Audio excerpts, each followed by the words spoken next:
O Senhor esteja convosco. Ele está no meio de nós. Proclamação do Evangelho de Jesus Cristo segundo Lucas. Glória a vós, Senhor. Naquele mesmo dia, o primeiro da semana, 2 dos discípulos de Jesus iam para um povoado chamado Emaús, distante 11 quilômetros de Jerusalém.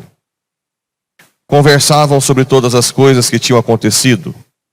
Enquanto conversavam e discutiam, o próprio Jesus se aproximou e começou a caminhar com eles. Os discípulos, porém, estavam como que cegos e não o reconheciam. Então Jesus perguntou: "O que ides conversando pelo caminho?" Eles pararam, com o rosto triste, e um deles, chamado Cleofas, lhe disse: "Tu és o único peregrino em Jerusalém que não sabe o que lá aconteceu nesses últimos dias?" Ele perguntou: "O que foi?" Os discípulos responderam: "O que aconteceu com Jesus, o Nazareno, que foi um profeta poderoso em obras e palavras, diante de Deus e diante de todo o povo. Nossos sumos sacerdotes e nossos chefes o entregaram para ser condenado à morte e o crucificaram. Nós esperávamos que ele fosse libertar Israel. Mas apesar de tudo isso, já faz 3 dias que todas essas coisas aconteceram. É verdade que algumas mulheres do nosso grupo nos deram um susto. Elas foram de madrugada ao túmulo e não encontraram o corpo dele. Então voltaram dizendo que tinham visto anjos e que estes afirmaram que Jesus está vivo. Alguns dos nossos foram ao túmulo e encontraram as coisas como as mulheres tinham dito. A ele, porém, ninguém o viu." Então Jesus lhes disse: "Como sois sem inteligência e lentos para crer em tudo que os profetas falaram? Será que Cristo não devia sofrer tudo isso para entrar na sua glória? E começando por Moisés e passando pelos profetas, explicava aos discípulos todas as passagens da Escritura que falavam a respeito dele. Quando chegaram perto do povoado para onde iam, Jesus fez de conta que ia mais adiante. Eles, porém, insistiram com Jesus, dizendo: "Fica conosco, pois já é tarde e a noite vem chegando." Jesus entrou para ficar com eles. Quando se sentou à mesa com eles, tomou o pão, abençoou-o, partiu-o e lhes distribuía. Nisso os olhos dos discípulos se abriram e eles reconheceram Jesus. Jesus, porém, desapareceu da frente deles. Então um disse ao outro: "Não estava ardendo o nosso coração quando ele nos falava pelo caminho e nos explicava as Escrituras?" Naquela mesma hora, eles se levantaram e voltaram para Jerusalém, onde encontraram os 11 reunidos com os outros. E estes confirmaram: "Realmente, o Senhor ressuscitou e apareceu a Simão." Então os dois contaram o que tinha acontecido no caminho e como tinham reconhecido Jesus ao partir o pão. Palavra da salvação. Glória a vós, Senhor. Caríssimos irmãos e irmãs, temos aqui 2 episódios famosos. Um de um que pede esmola, a Pedro e João.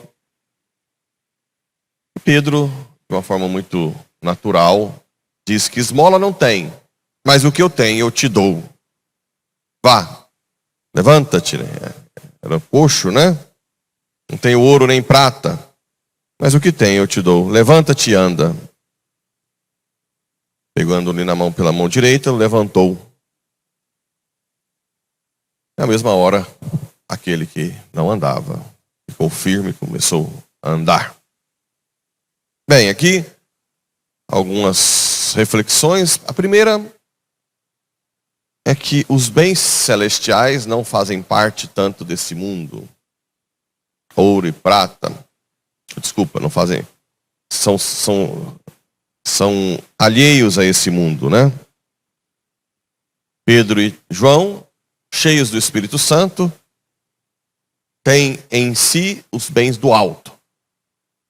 Por isso que uma das coisas que eu sempre falo para quem tem inveja, quando alguém reconhece que tem inveja, não é que para lutar diretamente com a inveja a nível horizontal, porque isso é uma luta estéril, né? Eu não quero sentir inveja. Não quero. Não, o caminho para quem tem inveja é buscar os bens celestiais. É buscar a intimidade com Cristo e ver algo que é muito maior do que o terreno. Aí você começa a desapegar-se, a não importar se alguém está muito rico, bonito, com carrão. Agora, essa luta horizontal, ou então quem tem uma compulsão por comprar. Tem gente que fala, que chega em mim e fala, padre, eu compro. Aí eu falo para Deus, não vou comprar. Eu fico uma semana, é como se fosse vai ficar a vida inteira como um ioiô, né? Não tem, é estéril essa luta. Se você quer diminuir a compulsão por compras, tente buscar o que? Vinde a mim, né? Sem dinheiro, vinde comprar. Não é isso? A leitura de Isaías. Vinde vós que não tem dinheiro. Vá buscar os bens celestiais. Então, para tudo, não adianta. Para tudo a solução é intimidade com Cristo. Para tudo. Porque Cristo que vai te dar outros valores. O reino dos céus é como um tesouro que você encontra. Não tem nada que se compara. Você vai e vende tudo que tem e dá aos pobres. Então, inveja, compulsão de compras, tudo isso se resolve com intimidade com Cristo e visualização de outros bens muito maiores. Aí você vai olhar aqueles bens, depois você vai ver o que você tinha inveja e falar, que ridículo. Inveja disso, que não tem vida, que não dá vida eterna, só escraviza, que deixa a pessoa cada vez mais escrava, né? E eu aqui com esses bens, não precisa nem de dinheiro, basta que eu tenha intimidade. É invejável tanta intimidade de Pedro e João com o sobrenatural. Alguns teólogos dizem que na época era necessário esses sinais taumaturgos, né? De levantar coxo, ressuscitar morto, como os apóstolos fizeram. Que hoje não precisa tanto. Bem, que hoje já está bem revelado, tem a igreja bem já estável. Talvez seja um dos aspectos, mas eu acho também que está faltando gente igual os apóstolos, né? Faltando santo. Que faça grandes coisas. Nós estamos fracos. Aprendi uma nova agora, é mais fraco que coice de galinha. Coice de frango. Nós estamos mais fracos que coice de frango. Estamos precisando de pessoas cheias do Espírito Santo. Bem, e aqui, esse texto dos discípulos de Emaús, que é muito rico, tem muitos detalhes aqui. Primeiro que mostra algum sinal do corpo ressuscitado. Como é que é o corpo glorioso? Tem características desse mundo, então todo mundo que vai ser ressuscitado não vai ser igualzinho, como se fosse um exército comunista, né? Cada um vai trazer as marcas desse mundo, as marcas do que foi, as marcas da caridade, o galardão, né, que os protestantes falam tanto. Vai dar mais glória ou menos glória. Não vai ter muitas. Tanto é que Jesus tinha os cravos na mão. Ou seja, existe uma continuidade e uma descontinuidade no corpo glorioso. A continuidade é os cravos que Jesus mostrou. Toca aqui, Tomé. Né? Sente. Mas ao mesmo tempo, tem uma descontinuidade, que é toda a glória recebida do alto, que deixa a nossa identidade confusa. Vocês podem notar que toda vez que Jesus aparecia, até para Maria Madalena, que conhecia ele bem, ela ficou confusa. Ela não tinha certeza. Teve que juntar quando ele começou a falar, aquela mestre, né? Ou aqui é de uma forma mais sutil. O que Jesus fez? Primeiro, se aproximou dos discípulos. E os discípulos cegamente, cegos, por quê? Porque desesperaram, tiraram a esperança, tiveram mais dificuldade de identificar do que Maria Madalena. Maria Madalena sempre esperava. E Jesus mostra aqui que ele é sempre sutil, né? Ele te faz uma interpela. O que foi que está acontecendo? Então Jesus é meio socrático. Ele quer que você reflita. Ele não quer você como se fosse sentimentalista, né? Pela carência. Tem tanta gente que vai na religião, você frequenta a igreja por sentimentalismo. É uma catástrofe, né? Tem uma pessoa que atrapalha a igreja, é o carente. Jesus Cristo. É uma desgraça total. Por isso que é importante, o mais rápido possível, ter uma adoração profunda com Deus e resolver essa carência. É uma catástrofe. Catástrofe. Então, Jesus não entra por esse lado. Ele interpela. Seria como, por que você está aqui na igreja? Né? O que você está fazendo? O que você está buscando? Uma boa pergunta. O que eu busco na igreja? O que você vem buscar na igreja? Proteção? Uma ajuda para dar uma prosperidade na empresa? Ou no trabalho? Ganhar uma promoção? O seu carro não ter acidente? Tem várias opções, né? Para a família ficar protegida, nunca ter doença, ninguém morrer. O que você busca na igreja? Esses pedidos que eu falei são pedidos que cegam. Se você está no nível horizontal, então provavelmente quando Jesus chegar, você não vai identificá-lo. Porque ele não tem mais, o Jesus ressuscitado não tem características mais que tem esse mundo como fim. E aí depois continua o diálogo. Os discípulos, como cegos, não reconheceram. Que desconversando. E eles com o rosto tristes. Triste por quê? Porque mesmo os discípulos de Jesus, por mais que tenham ouvido Jesus o tempo inteiro, tinha esperança de que o Messias fosse libertá-lo do povo invadido de Israel. A mesma esperança judaica, né? Era um guerreiro que fosse tirar o povo, os estrangeiros de Israel e devolver a terra prometida aqui. Mesmo que tenham ouvido tanto falar do céu, ainda a tristeza é por causa disso.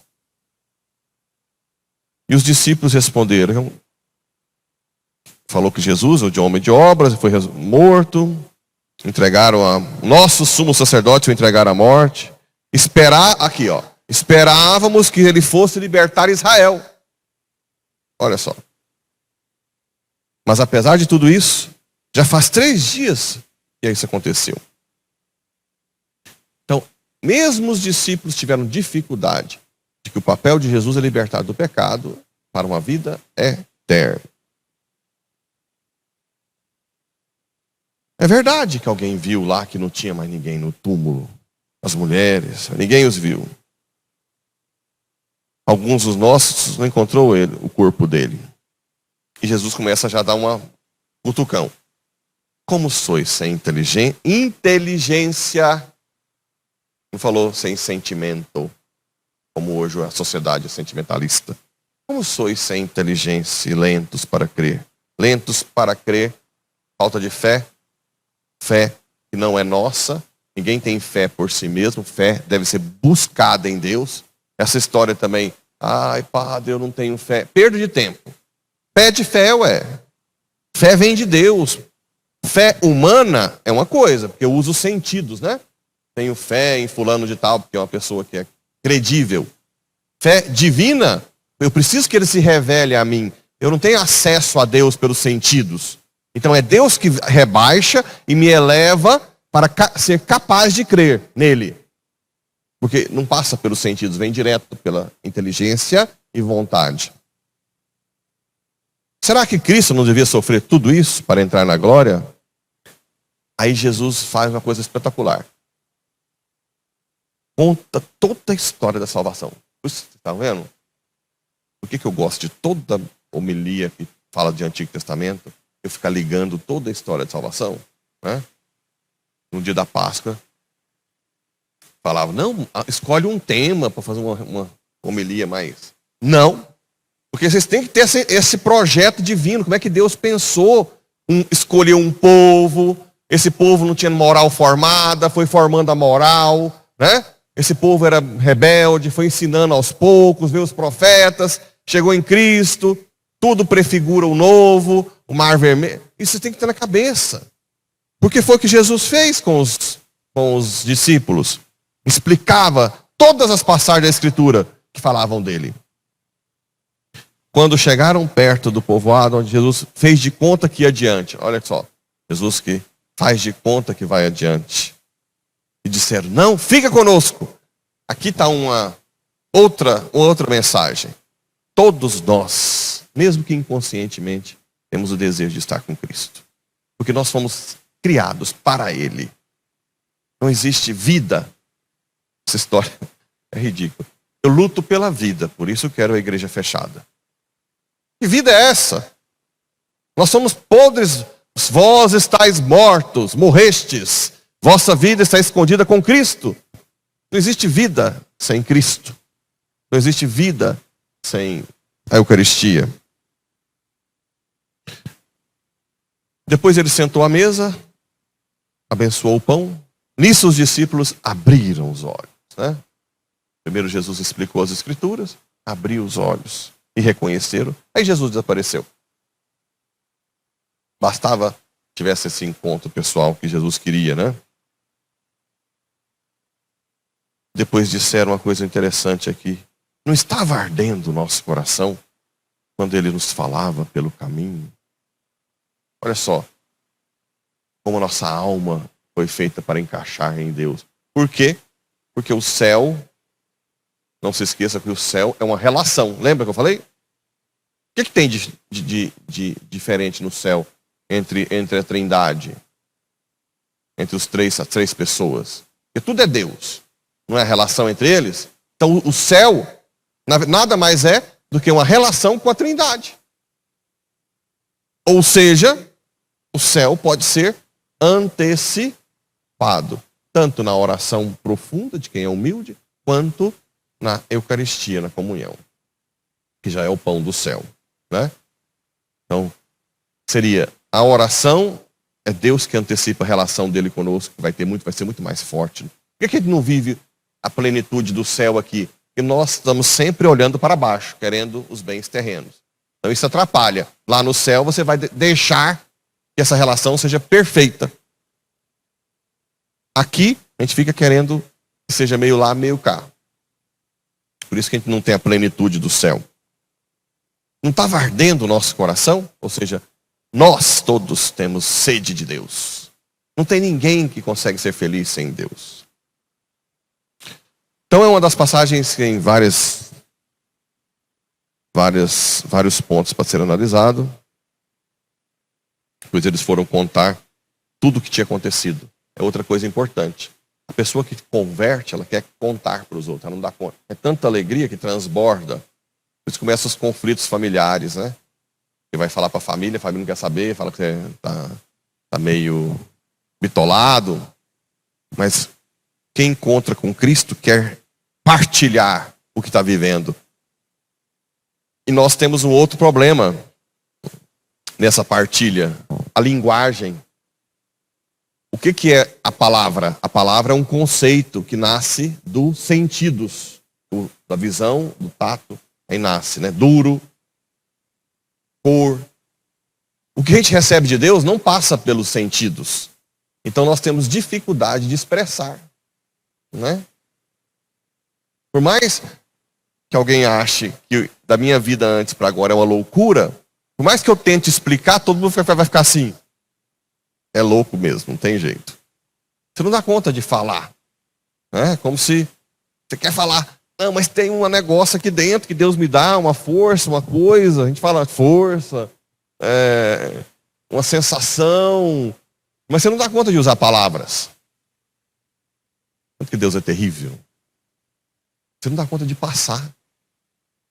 Para você ter isso, cada um tem que ter a sua própria experiência com Jesus. Não tem jeito. É uma pena, né? A gente podia entregar, mas a gente não dá conta.